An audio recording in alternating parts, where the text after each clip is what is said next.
Dockside 3.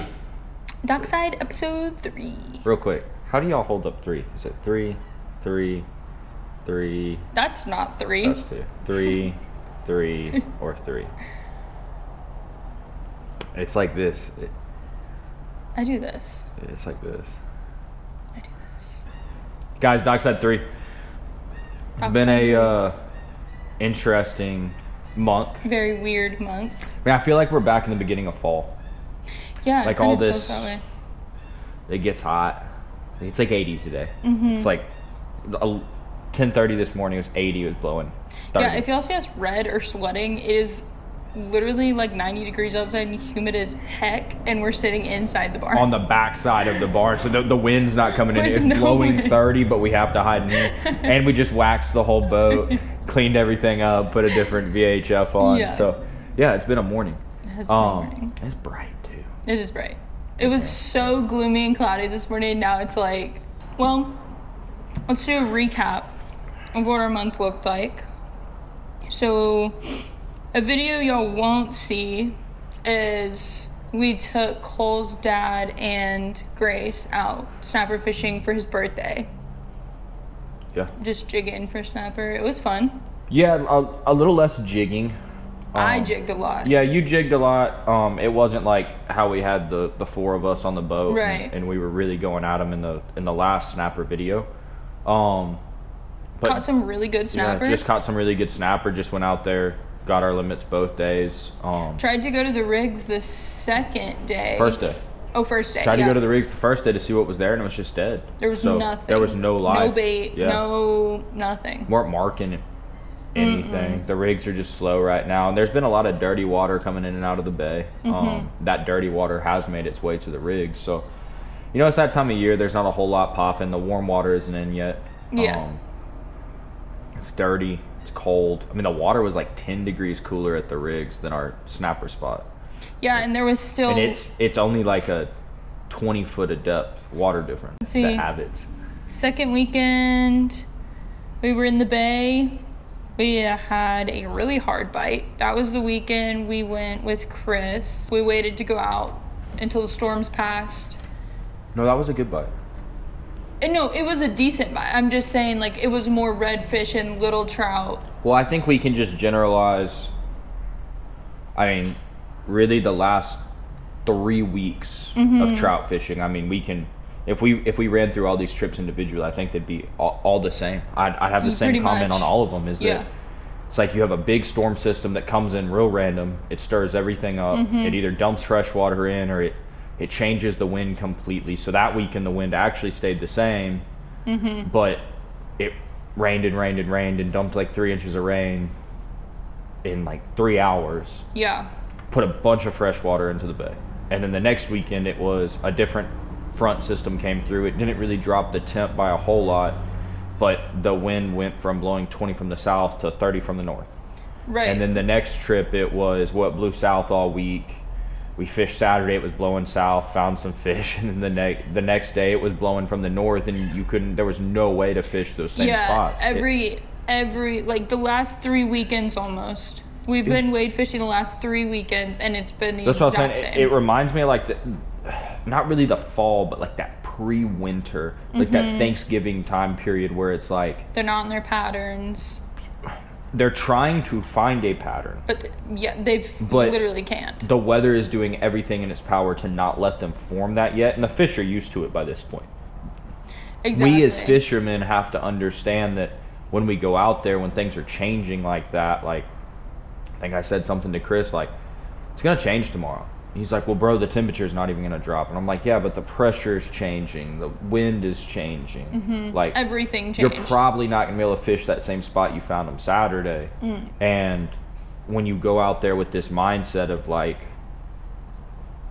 it's almost like you have to go out there and not think about what worked the day before. Yeah, you have to keep it very vaguely in the back of your mind, but it's like, you're probably going to have to go find stray fish on the north shoreline. If you found the fish on the south shoreline, and then you have to go find fish on the north shoreline, you're starting all over again. Yeah, if you had found the fish the day before, and you were going to go out the next day you had to look for something completely different. There was no pattern to anything. Well, I think, like, first of all, just getting out there. Like, the last 2 days, yesterday actually wasn't as bad as Friday. No. But Friday... Yesterday was weird, though. Yeah, yesterday was real weird. But Friday, it was blowing sustained 25 to 28 miles an hour with gusts up to 35, right? Yeah. When you leave the boat ramp and it's blowing 20 to 25 sustained, your only goal in the morning is you have to find something protected. If you can even get there. Yeah, and you have to be able to get there. And so here's the two things you have to remember is that fishing windward shorelines can be super productive. Fishing windward shorelines when there's 4-foot waves coming into that shoreline is impossible.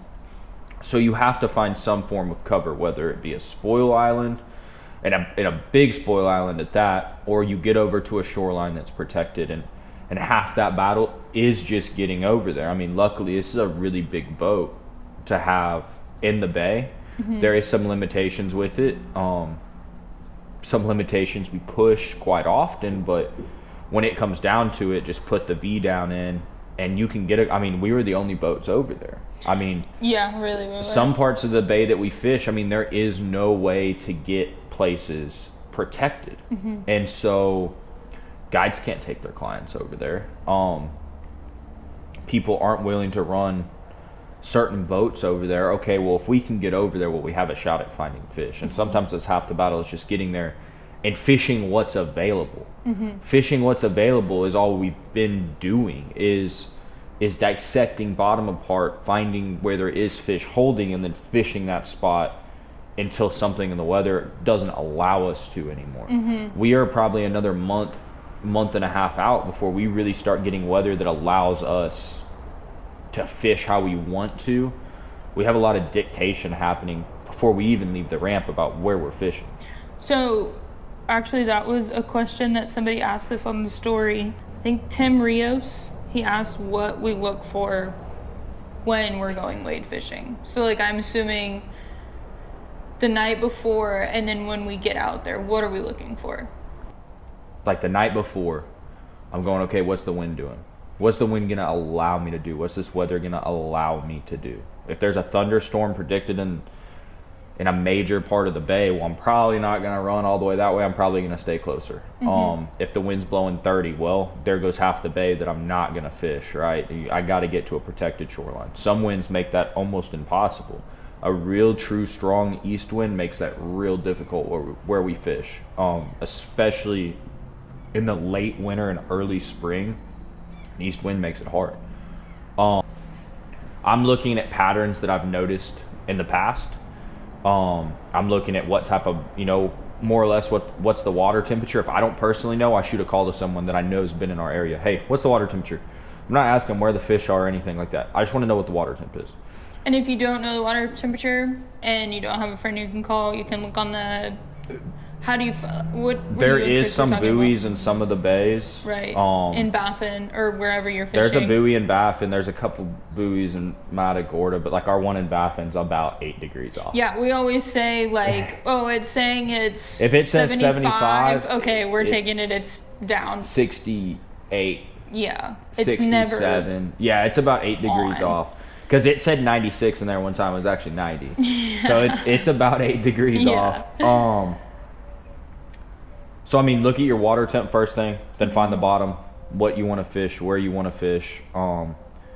As far as what we're looking for when we pull up to a spot, right, is we try to work zones. So if we're going to go fish this zone, we're going to spend the majority of our day probably in this area expecting there to be fish. So say we go to the south shoreline. I might drive the whole south shoreline. I'm looking for a certain type of bait depending on the time of year. In the winter, I'm looking for real small flickers. Real small flickers where we fish. Little tiny baits. That carries into spring. The big giant mullet jumping look really good to the bare eye. It doesn't mean anything to me. If you're not seeing any blow-ups or any you could flickers, get lucky, right? There could be fish moving in there. I'm looking for a significant form of bait, and then slicks. We're coming into the time of year where you're going to start seeing slicks. I look for good water, but it means less and less to me as I learn more about trout.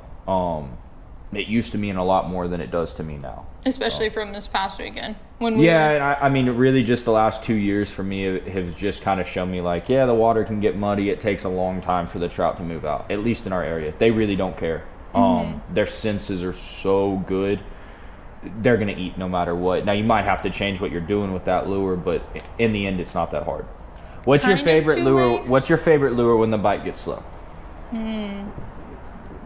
My favorite lure I like to throw on when the bite gets slow, well, now an AM fishing lure, but that's just a new one that I've picked up that I really like to throw on because it's smaller in profile, but it has a lot going on the tail. I know you personally like just the small bait. You would rather throw on a Little John. I go... Well, you go one of two ways. Yeah, so I go one of two ways. So you're somewhere kind of in the middle. Yeah, I'm like, I want something small that has a lot of action. So it's going to make them be like, if they're not hungry at all, it's going to make them think, well, that's kind of annoying. I'm going to go ahead and just bite it just to get it away. Yeah, you go to a smaller presentation. I do a mix of both. Extreme opposites. So one of the guys who really taught me a lot and how to chase speckled trout and everything, he was under the belief you got to piss them off. He's like, look, just bang down their front door, put the biggest topwater you have on, just bang it over their heads, make it annoying, and they're gonna hit it. And his whole thing is you got, I mean, on some of these big topwaters, you got 3 treble hooks. They're gonna hit it, they're gonna get hooked. I really like that approach. But what I found, and just probably one of the secrets he never told me, but listening to other people that I value and 100% appreciate any info they have to share with me, is they talk about downsizing. Actually trigger a bite. So I go all the way from a 9-inch topwater with 3 treble hooks. More often than not, what I actually do is I go to a Little John, not the Little John XL, but a true Little John. Littlest. 16th ounce jig head. I let it stand up on the bottom, and I'm just barely twitching it. And that's really for a bite when the fish are lower in the water column. Maybe they don't feel the need to come up and actually hit a topwater and try to bang it with their heads. Most of the time they will, but my hookup ratio is a lot better if I drop down to that little tiny Little John. And I just really, it still has action, but I'm making sure it stays in front of their face. I'm trying to move that lure a foot at a time. A foot seems like a lot, but in a trout's world, that's pretty small. A foot is the size of a trout a big trout will eat. So moving it this far does a lot. It's right there in their face. It's not going away. What is this little thing? You know what? I'm just gonna eat it. And that's personally, I mean, you've seen me do it. The bite will stop, and I mean, I think I did it. I remember specifically, I did it a year ago, and the bite had shut down. We were gonna go, kind of just, I think we had my dad and his wife with us. I, went, and bite had stopped. And we went to another area. I was like, hey, I know there's some bigger fish in here. I said, I'm going to catch one big fish. We'll get out of here.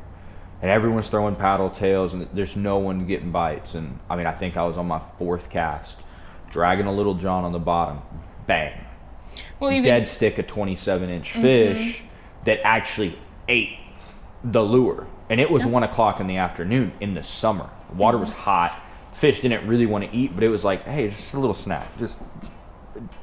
I'm just going to get this little snack. Just real quick. Well, little snack was me. Yeah.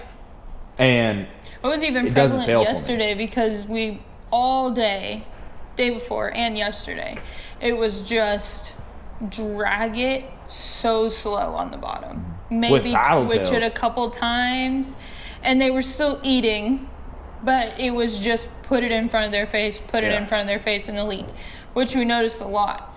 And then yesterday, the wind completely died off. It went so slick. So you put on a top water. Well, the bite got even more difficult than it was. Right. The bite wasn't a bite yesterday. It was just a... Yeah. Like, it was not a bite. It was just a grab and pull, and if you didn't feel that, you weren't catching a fish. So it slicked out. You put a top water on. You caught 2 fish. In 2 casts. In 2 casts.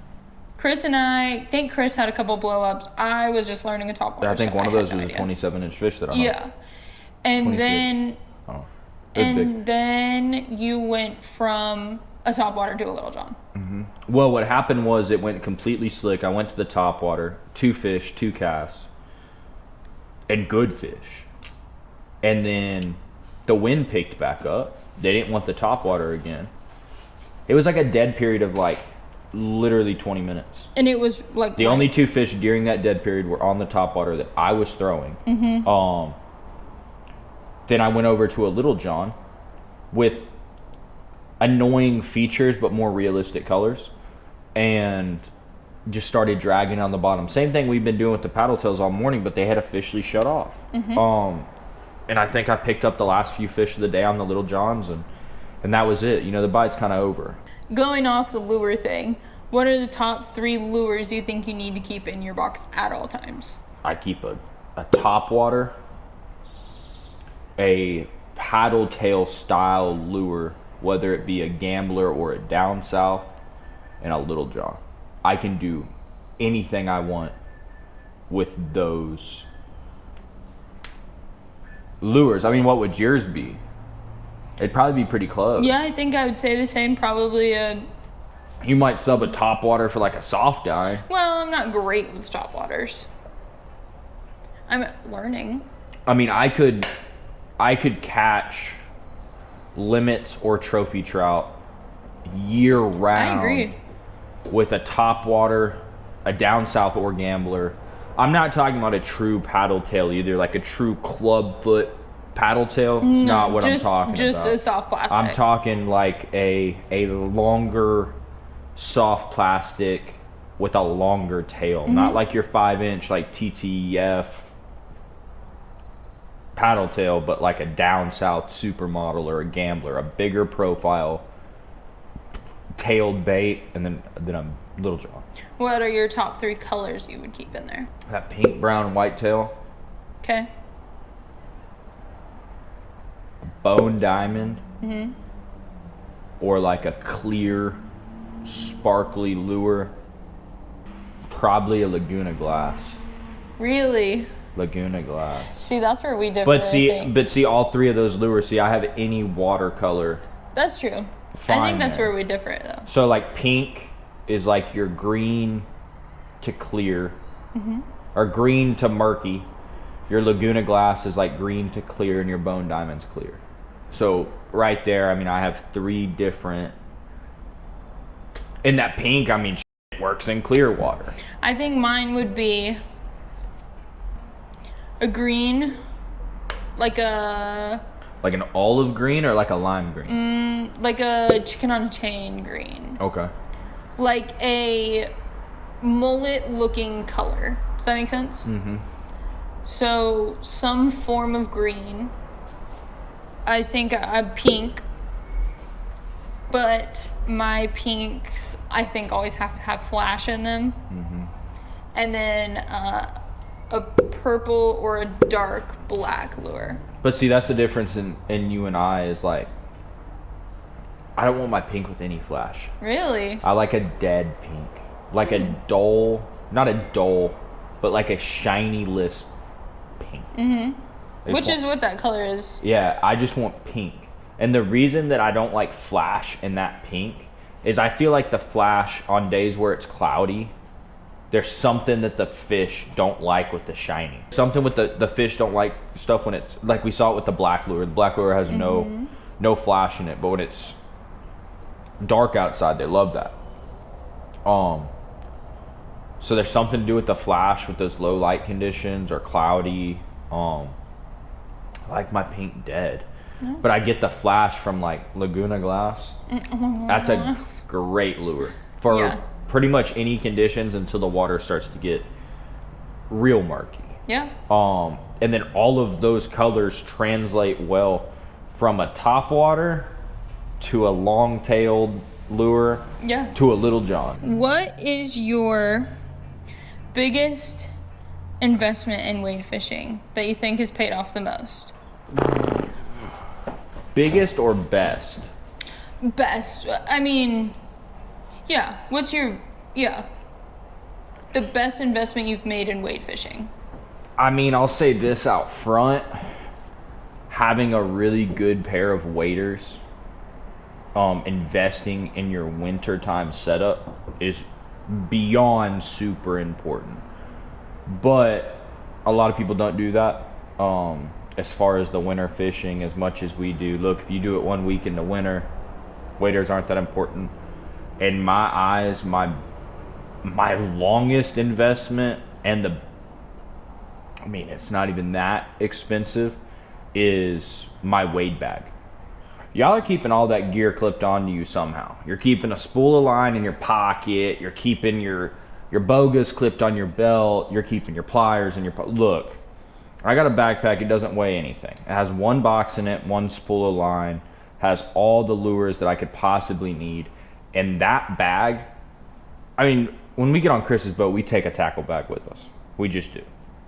But I can get on anyone's boat with limited space, bring one backpack that I'm going to wear on me when I'm walking, and I can put it on that boat and know I have every single thing I need. I have pliers. Mm-hmm. I have the long, skinny pliers. I forget what those are called. Forceps. Oh, no. No. Not forceps. Not forceps. Anyway, I have those that lock on the hooks, and you can wiggle them, get the hooks out of deep trout. And then I have a box full of any soft plastic I need. I usually have a floating fat boy in there, soft eyes. I can put anything I want in this bag. I can get on somebody else's boat, be prepared for anything, and go wade fishing. I mean, I can go anywhere on the Texas coast, one backpack. Yeah, and you've got a stringer just in case you need it. Mm-hmm. You've got your bogas, you got your pliers, you got... Now, and that's just if you're talking about gear. Now, if you want to get real technical, yes, the rod and reel that you buy do matter. The waders you buy do matter. But as far as like out front, like what's the thing you take with you every single time? Mm-hmm. It's that wade bag. I do agree. And I do agree with that too. Because I can put... If it's in the early morning and we're getting out of the boat and it's not bright enough yet to have sunglasses on, I clip them onto my bag. Yeah. For us fair-skinned people, I put my sunscreen in my bag, and I don't have to walk back to the boat. If you're filming YouTube, you put your batteries in your bag. Yeah, you put your batteries in your bag. You got so much stuff. The bag it can be as light or as heavy as you want it to be. I'm somewhere right in the middle. Yeah. If we have other people with us that aren't as experienced, I'm probably, I got to keep a whole spool of leader in there in case they're going through stuff. Mm-hmm. No, I agree. I'm keeping different lures in there. And then you can clip your boga, right? Like I used to be a proponent of clipping my boga somewhere on me. Mm-hmm. Introduce the bag into it. Okay, well now you kind of put that boga behind you or to your side in an area where it's not necessarily like hanging off you. That's still weight hanging off you, whether it's on your hip or on your backpack. And if you put it in your backpack in the right spot, you don't really feel it. And also that backpack is just behind you. It's not interfering while you're working the lure. And you have a workstation. That's something, I know your bag doesn't have it, but on my Sims bag, there's a hard pocket that actually sits on the back of the bag. It's actually right here. I can just grab it. It would be so bad if you would have just pulled that shit. My Sims bag. This bag breaks down so easy. You got your tray that goes in the middle. I keep the bogas clipped down here onto the bottom behind me. It has a pocket for up top for everything that I need. And then it has my pliers up here. It has these things. If somebody could actually tell me what these things... I can look it up. No, because there's somebody... Captain Caleb actually knows what these are called. I don't. But they have a little thing where you can lock them together on the hook.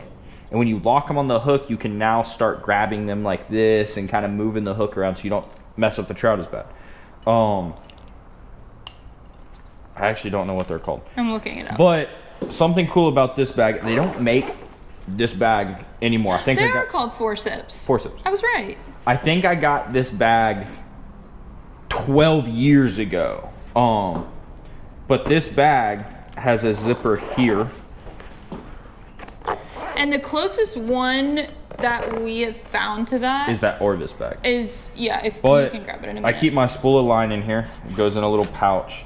And then when you're wearing this, you actually kind of have like a little working tray.